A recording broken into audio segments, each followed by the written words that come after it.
Majora's Mask, Chapter 7, Song of Time.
Epona dashed madly through the woods. The Skull Kid grasped the reins tightly, forcing her swiftly through the trees. Two fairies, one purple and one white, tried to keep up underneath the dense forest veiled in darkness. Link held onto the saddle as they weaved in between tree after tree, narrowly missing each and every stump. His skin caught on the ground, tearing a long, slender cut into his leg. "Link, get up!" It bled, but Link squeezed his eyes shut and held himself closer to his horse. "I'm not letting him take you!" Everything spun, but he refused to let go. "Link, get up!" When the Skull Kid reined Epona to the right, his lower body caught on a tree stump, and Link spiraled from the horse, bringing all his belongings to the ground with him. There was a sickening snapping sound in the distance. Or what was there? Loud and crisp. He lay there for only a moment in shock. The Skull Kid was there again in the spotlight, levitating in a posture of luxury. The two fairies remained floating by his side. Link was unable to read their expressions. He went to take a step forward, but when he did, he felt his hands. His sword and shield were no longer there, but that wasn't the problem. His hands were made of wood. He screamed a high-pitched wail.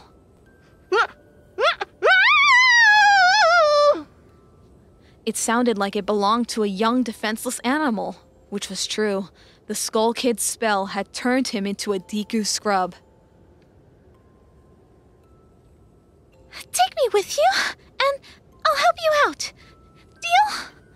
Please?" The white fairy waited for his response in the darkness of the underground tunnels. She can't be serious, Link thought, though he was in no position to turn down assistance right now. He was a defenseless young Deku scrub, lost in an unfamiliar land with no weapons or friends. The only things that kept him going were his promises to Epona, and to never let his ocarina out of sight. Link had no choice but to agree. "Good!" she exclaimed, bobbing up and down at a happy tempo. "Then it's settled. I'll be your partner. Or at least until we catch that Skull Kid. My name's Tattle."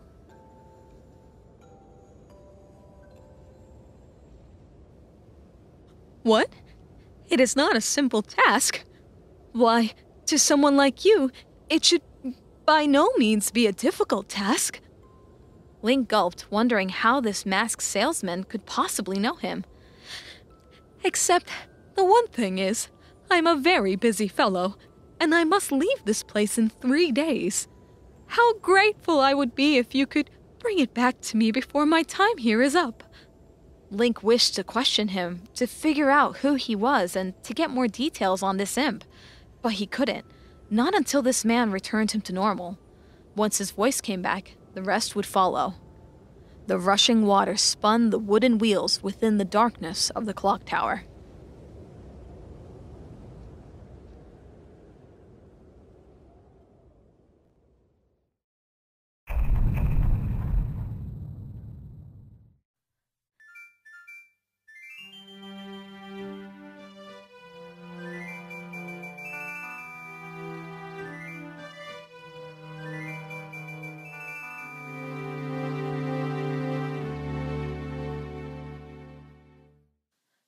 The townsfolk in the main plaza of South Clocktown never paid the clock tower doors much attention.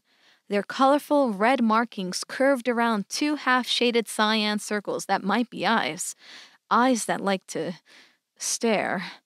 And aside from the unsettling face-like quality of the artwork, no one ever used the doors. Because whenever they opened, nothing good came of it. As long as anyone alive could remember, the first visitor had been the only peaceful one. An old man had stumbled into the sunlight and lain down on the pavement, a huge smile on his face. He died right there before anyone could do anything about it. The worst time, everyone agreed, was when the Skull Kid came. While at first he seemed to be a playful child, they'd quickly realized the extent of his corruption. And now, oddly enough, another child stumbled out of the doors. This was no human or skull child, but a Deku scrub. He bled profusely and was surrounded by a cloud of dust and filth. He stumbled into the bright sunlight, large orange eyes squinted in the sun. A glowing orb with a pair of white wings fluttered out beside the Deku scrub, in much better condition than her companion, a fairy. A group of construction workers in the center of the plaza looked up from their work. A flying adult Deku scrub glanced over the massive burlap sacks in his arms. A lanky man in a white jogging suit, mailbag slung over his shoulder, turned his head. A small child, bearing a peculiar fox mask, framed by purple hair, looked up as he ran from a nearby alleyway. All their eyes found the young Deku scrub, and he only stood there, eyes half closed at the town that had rebuilt itself before his eyes. Link's legs only supported him for a split second. He collapsed in the clock tower doorway. The ocarina spun from his hands across the plaza. He blinked dazedly in the sunlight. The fiery sky was still burnt into his eyes, as if forever ingrained. His senses reeled in confusion. The debris was gone, the sun was out, the clock tower was sound and sturdy behind him. Am I dead? He wondered. Whoa, whoa! Tattle exclaimed. Her wings went rigid when she saw her fallen ally. Link could only moan, huddled on the ground in the first day's soft warmth. He still had no strength, as if he remained lying on the piles of stone and wood. I'm still dying, he realized. But he was now suddenly in South Clocktown like nothing had happened. Tattle! He managed. Something's wrong. His cough was sharp against his throat. He tasted blood. Did you just talk? Are you okay? The fairy flew closer to the Deku scrub. What happened, Deku boy? You fell over and now you're... She stopped when she noticed just how bad things were. Oh, Nehru, help! The crowd stared slack-jawed at them. Even the postman had paused to watch among the merchants and carpenters. What happened? The lanky teen asked, adjusting the red bag on his shoulder. I don't know! Tattle exclaimed. Her voice started shaking. We were just fine under the clock tower, and when we came out here, he suddenly started bleeding and... it looks like he's been eaten alive! I don't know what happened! Huh? So you both, the postman began, turning to the clock tower's doors, came from those doors? From where? Look, I don't have time to explain. Just get him help! The postman merely stared back at her stupidly, but Tattle made sure she was clear the next time. Turn around and dance on your clumsy little spider legs to the nearest medically proficient person in this town. Don't stand there like an idiot. He's dying. The postman didn't need to be told a third time. He spun on his heels and ran across the plaza. Tattle took in the forming semicircle around them. The crowd was thickening, but no one did anything to help. Link recaptured her attention with another cough. The white fairy turned back to his face. Link lay on his side as blood seeped from between the fingers clutching his stomach. Tattle. Link stammered. Yes? The fairy asked. She sounded so worried. I was wrong. I did save you. He smiled, but Tattle seemed as confused as ever. Her attempts to keep him awake faded into oblivion.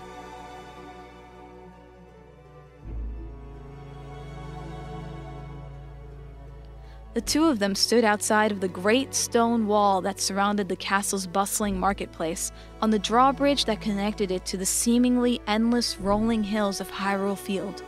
The sun hid behind the gloom of the cloudy midday, and the soft wind gently danced through the air. Zelda's summer dress hardly stirred. The green-clothed, blonde-haired youth led the young horse by the reins away from the princess. Hyrule, the ranch, home for the two of them. Link! Zelda called out once more. Link stopped short, wondering if he should even turn around. It would be less painful if he kept walking. He found the urge irresistible. Zelda, at a loss for words, quickly found them. Please don't forget me. Don't forget Hyrule. You'll come back, won't you? Link didn't answer at first. I promise. And then he threw himself over Epona's back, and the two rode off toward the mountains, leaving Zelda behind on the drawbridge. The wind blew fiercely in his face as he rode. The cloudy sky grumbled, urging him on. He didn't make the mistake of turning around again. I've been prepping to leave for so long, he thought. I can't give up now. He kept his shield, sword, and ocarina on his person. He intended to purchase everything else on his way through Goron City. Soon, Epona's hooves bounced off the moat stone bridge. The mountains, while still far off, grew larger as the castle shrunk. Link and his horse began ascending the sloping valleys that climbed into Hyrule's mountainous north. Only the howling wind and his horse's breaths accompanied them. In an hour, the town gate was finally in view. Tall, wooden, and guarded by a soldier. The modest village of Kakariko rested right before grass gave way to rock. Past the northern border, the tall and dangerous cliffs cutting through Death Mountain overshadowed the villagers. The wooden gates of the town were reinforced on each side by elevated land. Link passed through slowly on his horse. The guard recognized his forest clothing instantly. Good day, hero. Is there anything you need? No, he said. Just passing through. This is the other place I'll miss once I'm gone, Link thought. He and Zelda had spent a lot of time with the Cuckoo Keeper here, who was their closest friend. I have to say goodbye to her, too. He passed the oak tree near the entrance where Muto, the head carpenter, yelled angrily at his younger employees. Link smiled to himself, continuing onward to the first group of buildings. On his way to the keeper's house, Link looked to his left at the dark town well. Its stone was black and slick. Will that monster come out of there again? Link wondered. Or did defeating it 7 years in the future defeat it now, too? Link pushed on regardless, turning his green-hatted head away as Epona stopped at the two-story house. He slid from his saddle, tied the horse's reins to the post out front, and then knocked on the door. It's Link! Come in, replied a young voice. Link turned the door's unlocked handle and pushed it open. His eyes found a crash awoke the Deku scrub from his dream. His heart raced in his wooden chest as he gathered his surroundings. Link was in a small room very similar to the knife chamber. though it was larger and yellower. Standing in the room between the two beds was a wooden mannequin that boasted an elaborate white dress. A bright golden mask covered the mannequin's face. Link looked further to the room's closed door. On the other side, he heard shuffling and the twinkling of glass shards against wood. As Link calmed his heart down, his first instinct was to sit up. His body rejected that move immediately when his head swam and seared with pain. The Deku scrub feebly rested his head back on the pillow. He lifted the covers to see gauze and bandages covering almost his entire body. He recalled falling several stories from the clock tower, only to be bombarded with debris. "I can't even sit up," he realized. Even lying down hurt immensely. As his dream faded, the pain was quick to flood back in. He gritted his teeth to try stifling it. What happened? Link wondered. He remembered falling. He remembered seeing the city walls crumble. After that, I died, Link thought. All my injuries killed me. Tattle and I died together. His journey from the forest to Clocktown had flashed before his eyes. Then he'd suddenly appeared in front of the clock tower doors. As if nothing happened, Link thought. As if the moon never came down. And now he seemed to be in the Stockpot Inn. I need to talk to Tattle, Link concluded. Whatever had happened, she was in the same situation. Hopefully she's figured it out. Though Link didn't see her anywhere, which was strange. Last time he'd fallen unconscious, Tattle had been waiting for him to wake up. Link could only sit and wait, bound by a body racked with pain. The window beside his bed gave him a view of the late night, though he couldn't quite see the moon. The door to his room opened several minutes later, and a young woman with shoulder-length dark red hair entered. She wore the same outfit, skirt and all, that she'd worn the day he checked in. Anju, Link said weakly from across the room. He couldn't help but smile. Maybe she'll have answers too. She carried a tray with a glass bottle of water and a bowl of soup. Hi, Anju stammered. She appeared to have some difficulty balancing the meal. Through the doorway, Link saw a second tray upside down on the floor. It's nice to see you're finally awake, she added. She set the tray on the bedstand beside him. Removing the stopper from the bottle. Link turned his head, trying not to move anything else. His stomach immediately lurched away from the warm curls of heat rising from the bowl. Ugh, my body's not ready for food, Link thought. Thank you, Link squeaked anyways, taking a sip of water instead. Anju merely stood there, looking at the Deku scrub and incapable of finding words. She seemed confused, or perhaps shocked. What's wrong? Link finally asked in his high-pitched voice. Anju shook her head, blinking away her stare. Nothing. It's just that no one ever really comes from inside of the clock tower. And you were saying things in your sleep. Anju trailed off, nervously glancing at the wedding dress. What did I say? You mentioned cafe, Anju said. I know we should be talking about you and how you're doing, but I have to know if what you said about cafe is true. I mean, how do you even know him? How do you know me?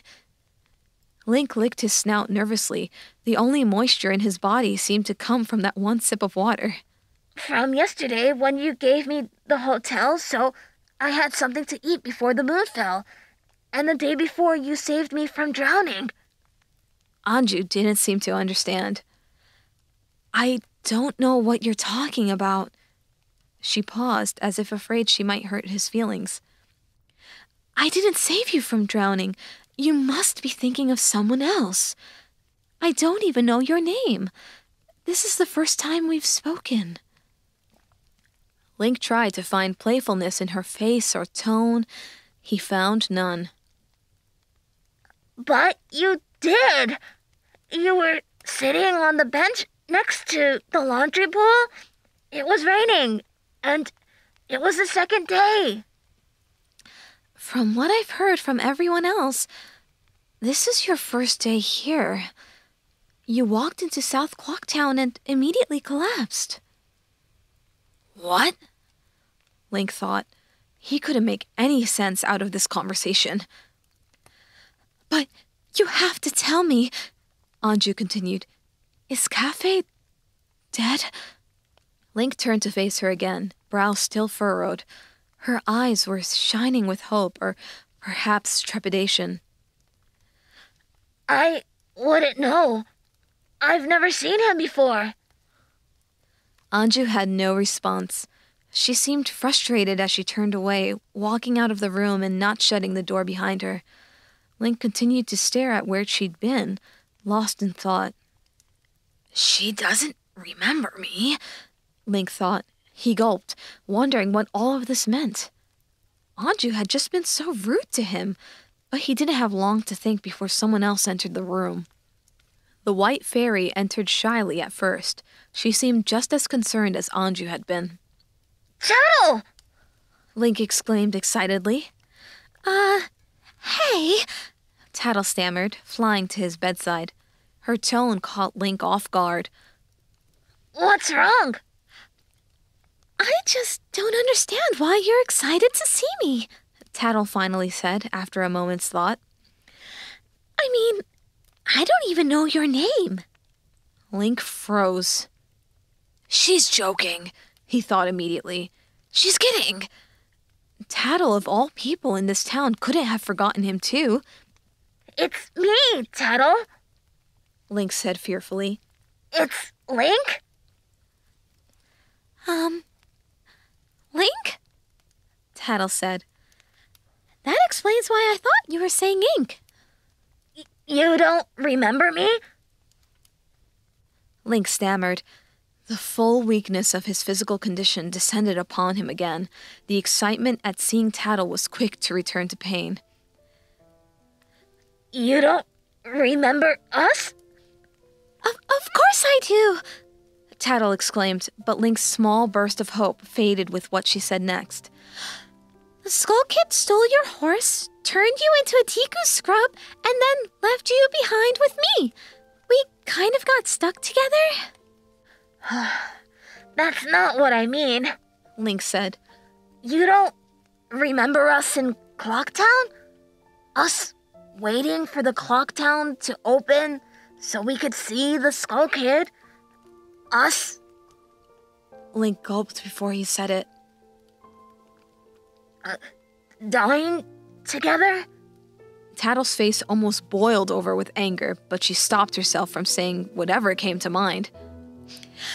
Kid, Link, you were talking about all that stuff while you were sleeping, but no one here, the astronomer, Anju, her mom, the postman, the guard, have any clue what you're talking about. No one here knows you at all except me, but not apparently as well as you think I do. We've been waiting for you to wake up and figure stuff out. We're still not sure why you suddenly fell over covered in blood. Stop it! Link squealed, taking Tattle by surprise. The small Deku scrub threw the covers off and slid to the floor. His head swam dangerously and his legs pleaded with him not to stand. However, somehow he managed. Whoa, Deku boy! Tattle warned him. Get back in the bed! You're not ready to stand up yet! No! You don't know what you're talking about! Link yelled back. I spent 3 days in this place, and you were there for most of it. We accidentally took someone else's reservation when we checked in here. We fought the Skulltulas to get the astronomer. We had to wait until the clock tower opened at midnight on the carnival. And then when we went up there, everything went wrong. The Skull Kid killed your brother. The moon knocked over the tower and killed both of us. Or it almost did. Link, I have no idea what you're talking about, Tattle interrupted. None of that ever happened. The moon never crashed into the city like you said over and over again in your sleep. You just fell over. That's the only thing you've ever done in Clocktown. You fell over because you suddenly had a bunch of gashes in you. I had a bunch of gashes in me because the tower fell. We were both on top of it when it happened. Link yelled. Oh, yeah? Tattle said skeptically. Then why isn't the clock tower destroyed right now? I don't know, Link said. He tried to take a step forward, but had to hold on to the bed for support. We were both lying there bleeding, and then I started playing a song on my ocarina. Then I blacked out. I woke up in front of the clock tower like nothing ever happened. What? She exclaimed in disbelief. What song did you play? Mary Had a Little Cuckoo? Did it magically make everything better as if nothing happened? No, I played the song of... He stopped short, though. Time. The Song of Time. Suddenly, it all made sense. The clock tower wasn't destroyed. No one had left town yet. No one remembered him, because none of it had happened yet.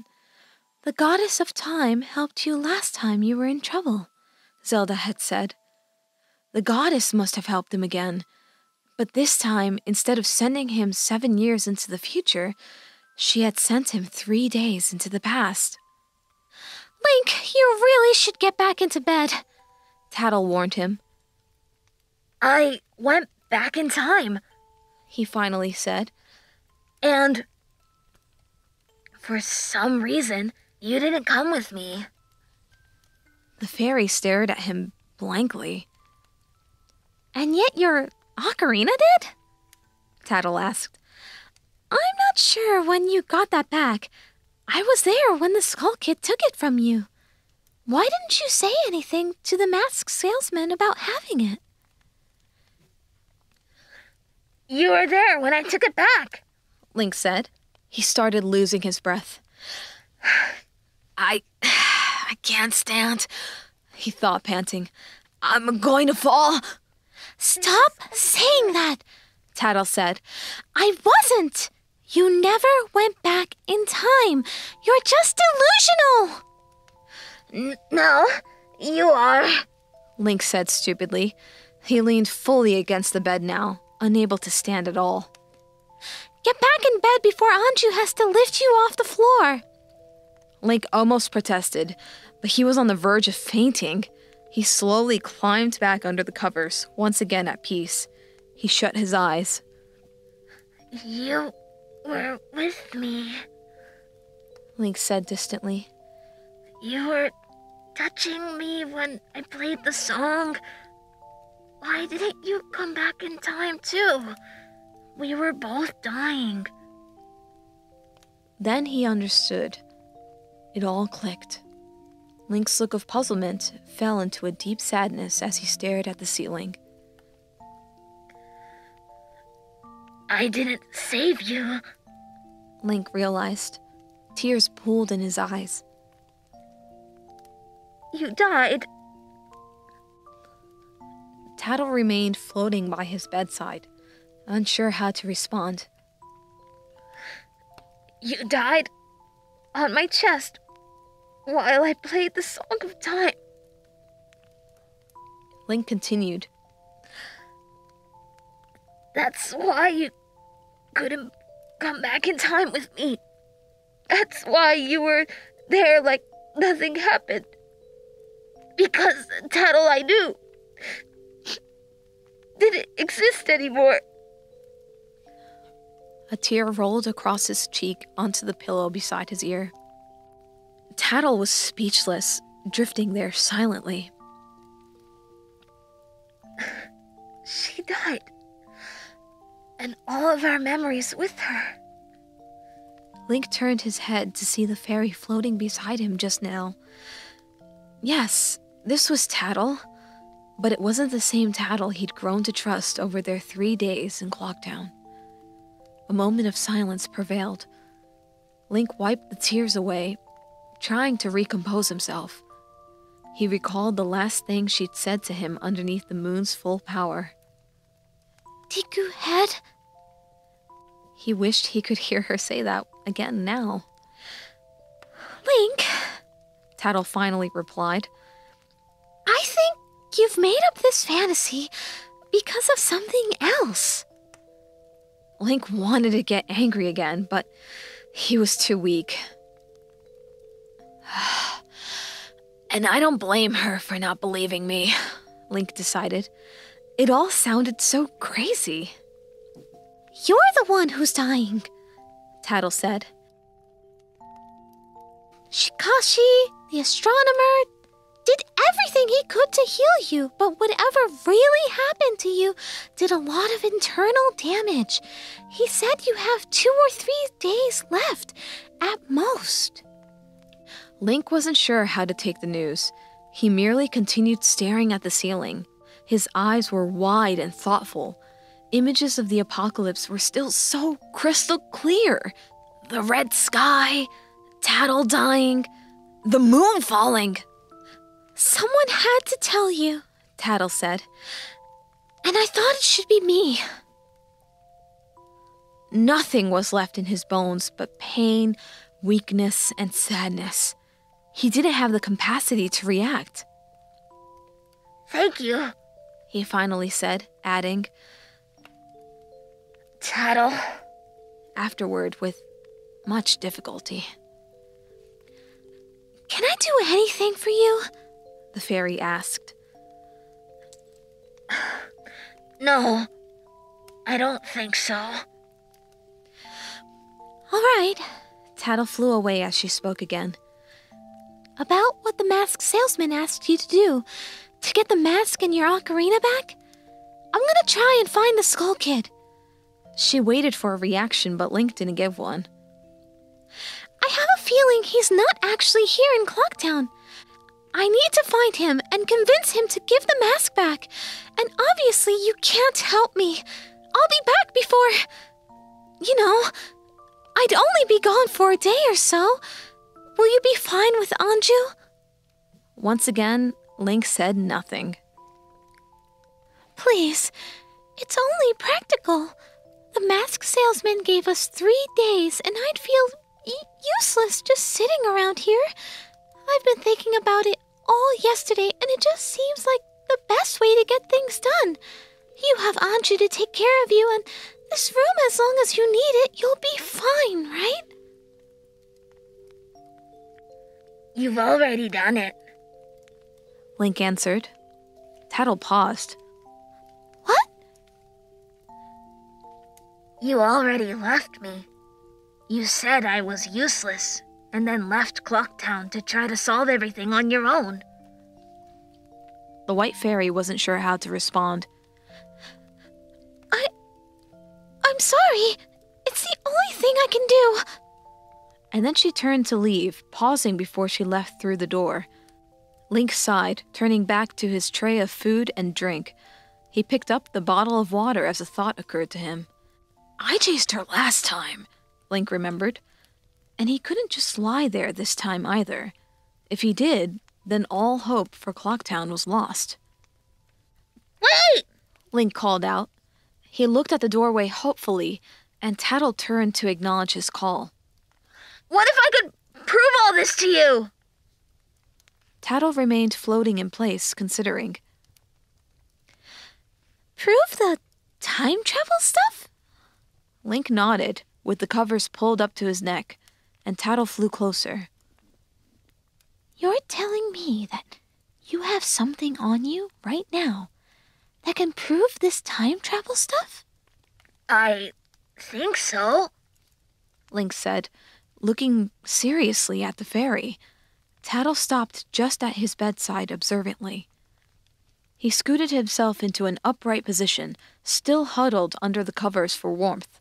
Thankfully, his head gave him a moment's reprieve. Well, what is it? Link leapt from the bed at the fairy. Tattle's wings only had time to stiffen in shock before he came down on top of her. He crashed to the floor with Tattle in his arms, holding her closely. The fairy struggled to get free as Link lifted an arm, using his stronger one to keep her held down. Tattle shrieked, struggling against the feeble Deku Scrub. He was on the brink of collapse. His dying body barely obeyed him, but thankfully, he was still strong enough to hold a fairy down. Tattle's arms were too small to fight him as the glass bottle entered her peripheral. Only a few drops of water remained in the bottom. No, you don't! But it was too late. Link grabbed the fairy and shoved her into the bottle, squeezing her past its small opening. It was twice as big as her and offered little room to fly around. She rushed toward the opening, but Link twisted the cork snugly back in place. As the bottle moved, Tattle appeared disoriented by the movement, though she could easily see through its clear glass. What in the name of Din do you think you're doing? Tattle shrieked, banging against the see-through barrier. Dying delusional Deku Scrub or not, you're finished when I get out of here! Link sat on the floor, panting. He summoned every ounce of strength to remain conscious as the bottled fairy rested in his left hand. Tattle continued struggling for freedom, but it didn't make a noticeable difference to Link. Link said, trailing off. Breathing was dangerously hard. I'll prove to you that my ocarina can time travel. Tattle looked up from within her prison. You've got to be kidding me! She said, ending her escape attempts. That's great! How do you even get yourself into these messes, Tattle? Here you are, in the bottle of a deranged, dying, cursed Deku Scrub. He's gonna play a magic song and take us back through time. How wonderful. Link struggled to his feet instead of responding. You really might want to reconsider, though. You don't look so hot. Not sure you're in the best condition to be time traveling. He continued nonetheless, managing to get both feet flat on the ground. You know, you still have 2 days left. I wouldn't waste them on this. Anyways, what good would it do taking me back in time if any of this were even true? We'd go back to this morning and you'd still be dying. Going through all this just makes it worse because then we'll have to convince Anju to take care of you again. Because, Tattle, he said, staring at the open door across from him intently. Don't you know what this means? That you're going to kill yourself trying to convince me that I died? The goddess of time helped me before.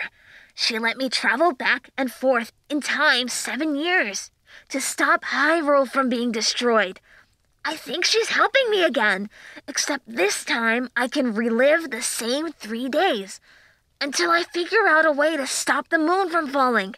I can't let Clocktown's last chance for survival die with me. Wait, you were being serious? You honestly think the moon's going to fall? Tattle asked.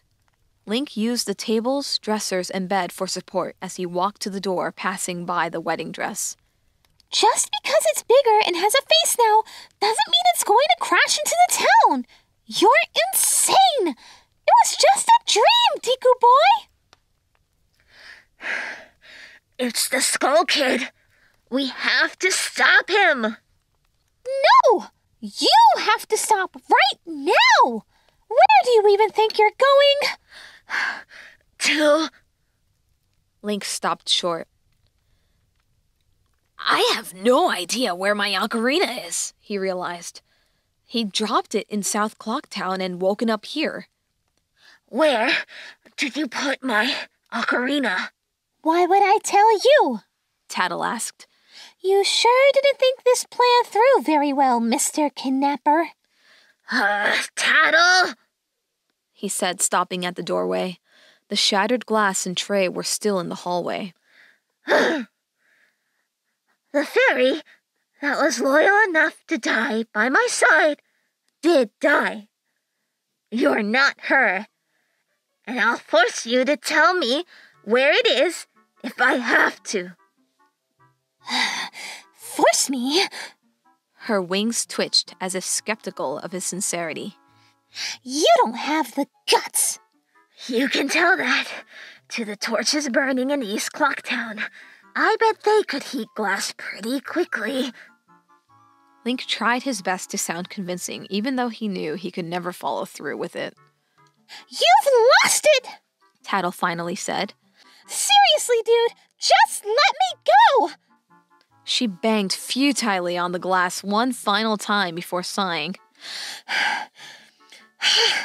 All right. Fine. If you want to kill yourself, go ahead and do it. The ocarina is in the front desk in the lobby. Thanks. Link replied, ignoring the fairy's grumbles. You'll thank me later. Tattle never would have come with him voluntarily. This was the only way. He stepped into the hallway carefully, avoiding the glass in hyper-consciousness of his weak legs. They almost failed him more than once, but he kept on, using walls and the stair rail for support. Tattle watched nervously from within the bottle, likely concerned for their well-being. Link miraculously made it behind Anju's desk without running into anybody or falling. He opened drawers hastily and at random, finding only keys and papers. You're seriously going through all of her stuff? Tattle spat, sighing when Link didn't respond. The drawer at the bottom contained a single sheet of paper, next to an envelope pulled gently open. The letter! Link realized. He remembered the postman delivering it to Anju on his first day here. Her reaction had been so intense, and he still had no idea what any of it was about. Obviously, it had been delivered again in the second timeline, despite the chaos of him appearing in South Clocktown. Tattle's gasp was audible from within the bottle. What? You can't be serious! We came here for your ocarina, not for you to snoop through her things, and... Are you listening to me? He wasn't. Link's eyes scanned the page, still bent over the open drawer. My love, we've been apart longer than I can bear. Know that you deserve far, far better than my disappearance, my silence, or this cryptic letter. I wish I could give you more, but I cannot return to your side until I can keep my promises. But I haven't forgotten us. I'm still here, still waiting for the moment I can take you back into my arms. Please, write back, and address it to the laundry pool. I need to know that we can still exchange our masks when the clock strikes midnight, when the carnival of time had begun once again. I hope to tell you everything then. Yours, Cafe. Link carefully read the letter twice, trying his best to make out exactly what it meant. No wonder Anju was so sad at the laundry pool, he thought. Cryptic was an understatement. What promises does he mean? Cafe made it sound like their relationship might not survive long enough for the Carnival of Time. Link had been there when the tower opened. He hadn't seen any sign of Cafe, and Anju had already left for the ranch at that point. I guess she makes up her mind by the final day, Link realized. He didn't blame her. Link wasn't sure he would wait for Cafe either. There was no mention of the apocalypse anywhere in the letter. The Deku scrub realized that Tattle was no longer paying attention. Her eyes stared widely behind him instead.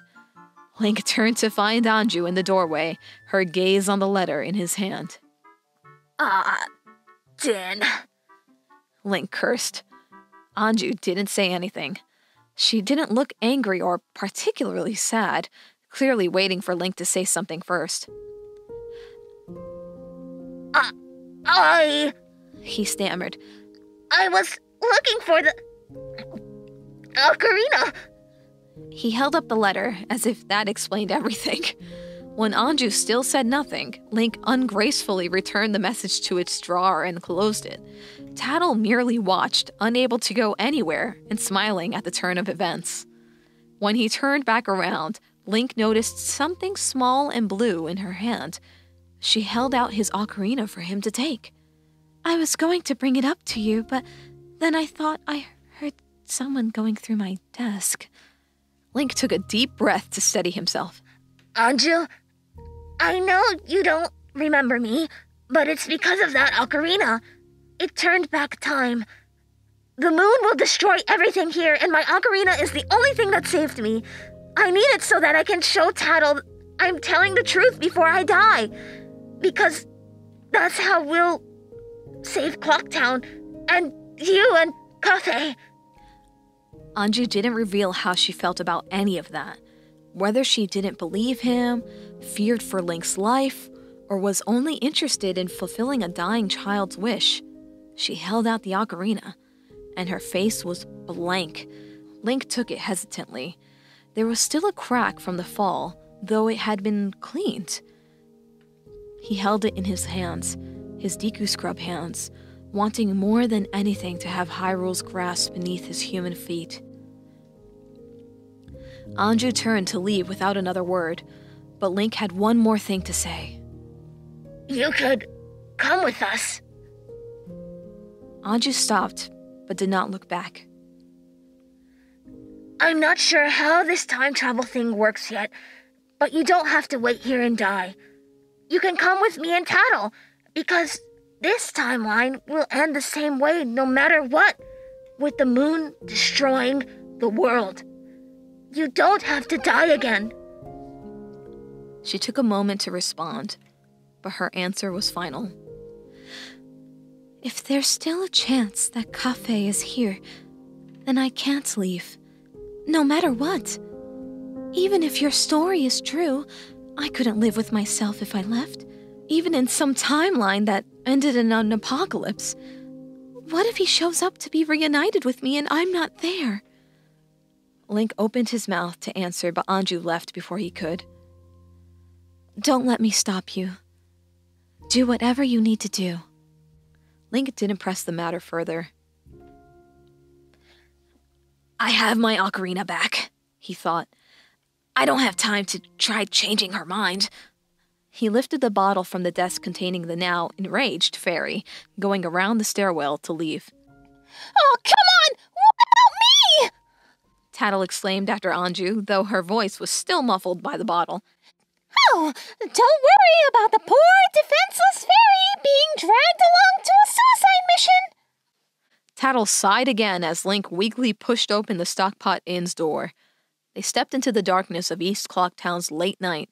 Only 2 people stirred in the plaza's torchlight, which made for a much busier night than on the carnival's eve. Link hobbled across the stone. His green hat was askew on his head. His pace was slow and clumsy, and he had a scarred, bandaged body fighting to remain alive. He shivered as he walked, though the night wasn't particularly cold. His body merely demanded the warm comfort of his hotel room's bedsheets. Tattle's prison remained tightly in one hand with the ocarina in his other. He ignored Tattle's expression, somewhere in between anger, fear, and pity. Where are you taking me anyways? Tattle asked. Can't you just play your magic little time travel song anywhere? I have to show you. Link exhaled, now halfway through the plaza. I applaud you for being so specific. Tattle grumbled. Really, though, you don't have to kill yourself over this. Why don't we go back to the inn? You can get in bed, and maybe when you're feeling a little bit better, we can try again tomorrow. Moon, we can't waste time. Oh, that's right, because the moon decided to join us for the Carnival of Time. She waited for a response, but Link had no more strength for talking. All right, okay, I believe you. In fact, I even remember dying. It was pretty painful. And then I saw the lights. Yeah, that's right, the light. And I saw Cafe too. You did say he was dead, right? Anyways, it was crazy. But then pop, your magic song made me come back from the dead and defy the laws of nature and all that good stuff so that we could have a nice, happy reunion and... Link flung the bottle forward in irritation, causing Tattle to slam into the other side. She growled angrily. This is fairy abuse! Get me out of here right now! I hate being bottled! It felt surreal as he descended the staircase and crossed the South Clocktown Plaza. All passerby merely watched with confusion. A young Deku scrub struggled to walk to the clock tower with a bottled fairy in his hand. It was the same Deku scrub who had appeared only 19 hours earlier, bleeding profusely. Link's mind was numb and blank, homed in from one objective. He stared at the spot just in front of the clock tower intently. Tattle could do no more than watch. Then he made it. He stared up at the awesome height of the black stone tower. The wooden wheel turned onward, no longer parallel to the ground to beckon the carnival. The moon's hideous face was far above it, 2 days away from smashing it flat against the ground and killing everyone. Link had given up any notion of survival. Though walking here had brought death upon him quicker, he would have died anyways in that bed. Even though I got away, the moon will still claim me as its victim, Link thought. No one from the first timeline truly escaped. He closed his eyes and let out a deep breath, putting the bottle under his arms as he took the ocarina in both hands. Link? Tattle asked nervously. Please let this work, Link thought. Part of him hoped that his theory was right and that Tattle had died. The other half hoped that somehow, somewhere, the Tattle he'd grown to know as another Navi still existed. He didn't want to believe her corpse had been left behind to be scorched by the moon. Link brought the ocarina to his snout once more. The same notes flowed forth, except this time, others could hear it. Tattle listened from within the bottle as the carpenter stopped working to glance over, all to watch the dying Deku scrub play a beautiful melody. Tattle felt immensely soothed by the song. Each note pulled her further into a blissful slumber. She attempted to fight it at first, but its irresistible, mighty grip proved too powerful. Tattle gave one last attempt, but then found herself spinning out of the bottle and into darkness.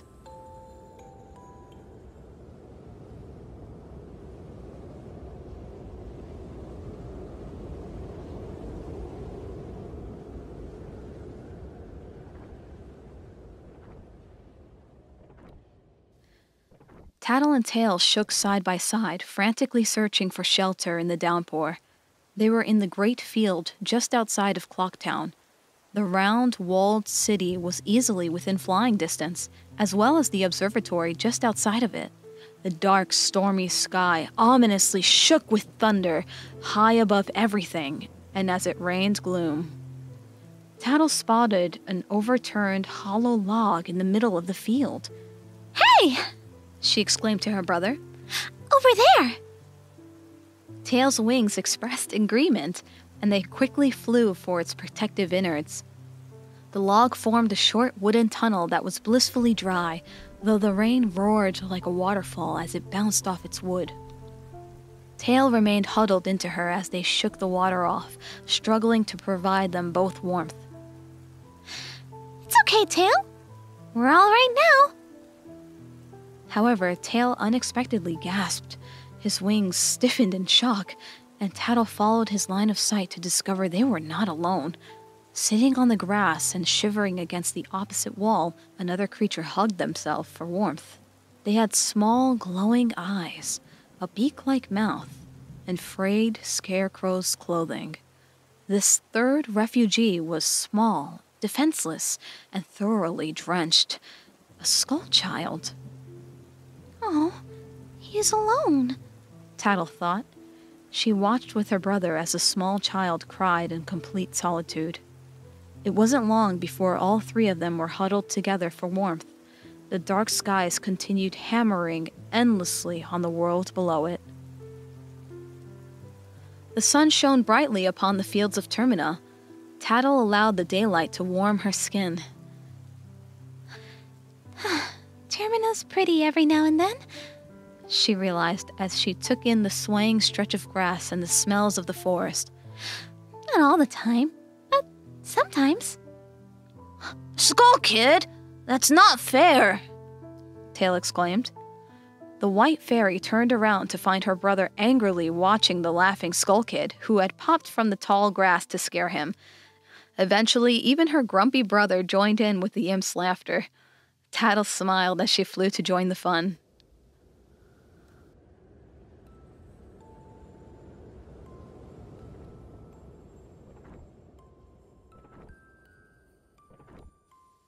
The forest's dense trees blotted out all sunlight.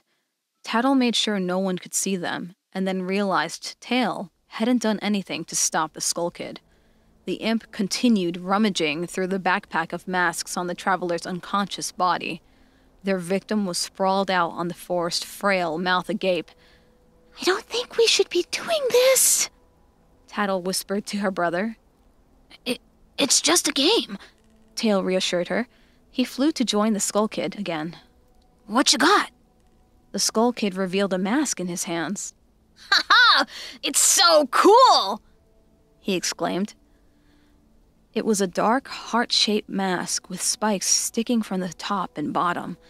The mask was purple overall, but red where the nose and mouth would be, and green at the cheeks. The eyes, however, stood out the most. They were wide, perfectly circular orange orbs with a green iris. They stared, unmoving, at the children who had found it.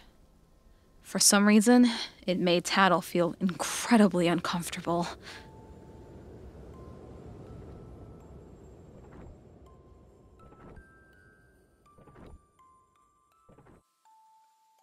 Take me with you, and I'll help you out. Deal? Please? Tattle waited for his response in the darkness of the underground tunnels. Her body provided all of the light for them both to see. The kid trapped in a Deku scrub body watched her, suspiciously. You're stuck with me, kid. Tattle knew. Until we find my brother. She hated being alone, so even though she wanted nothing to do with this stranger, Tattle didn't really have a choice. She'd need his help to catch up with the Skull Kid. The cursed Deku scrub eventually nodded. Tattle leapt in excitement. Good! Then it's settled. I'll be your partner, or at least until we catch that Skull Kid. My name's Tattle.